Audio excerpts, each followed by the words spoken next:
সুপ্রিয় শিক্ষার্থী বন্ধুরা, তোমরা সবাই কেমন আছো? আশা করি ভালো আছো। আল্লাহর রহমতে আমি ভালো আছি। আজকে আমরা আলোচনা করব নবম দশম শ্রেণীর পরিমিতি 16.1 নিয়ে। সবাই বোর্ডে লক্ষ্য করে। একটি সমবাহু ত্রিভুজের প্রত্যেক বাহুর দৈর্ঘ্য 1 মিটার বাড়ালে এর ক্ষেত্রফল 3 × √3 বর্গমিটার বেড়ে যায়। ত্রিভুজটির বাহুর দৈর্ঘ্য নির্ণয় করো।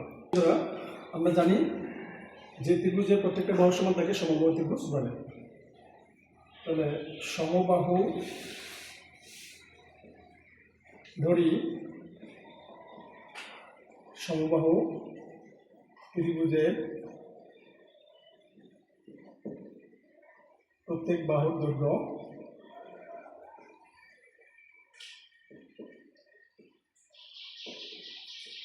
a metre. সুতরাং সমবাহু ত্রিভুজের ক্ষেত্রফল √3/4 a স্কয়ার বর্গমিটার। প্রত্যেক বাহুর দৈর্ঘ্য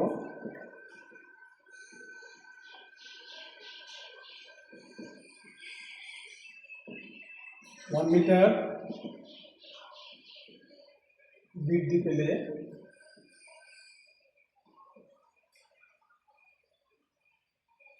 ক্ষেত্রফল হবে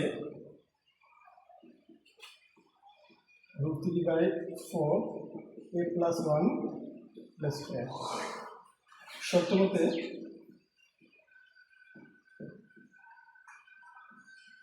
√3/4 × 1 + a + 1 whole square minus √3/4 a square সমান 3 × √3। এবার উভয় পক্ষকে আমরা √3/4 দ্বারা ভাগ করব। তাহলে আমরা কমন জানি, তাহলে এখানে a + b হোল স্কয়ার সূত্রটা square plus twice ab plus b square, আর এখানে থাকে a স্কয়ার ইকুয়াল 3 × √3। উভয় পক্ষকে আমরা যদি √3/4 দ্বারা ভাগ করি তাহলে এখানে স্কয়ার কাটা যায়, তাহলে থাকে 2a + 1, আর এখানে 3 × √3 × 4 /√3 কাটা যায়, থাকে 2a + 1 ইকুয়াল 12। 2a ইকুয়াল 12 - 1, তাহলে থাকে 2a ইকুয়াল 11। সুতরাং a ইকুয়াল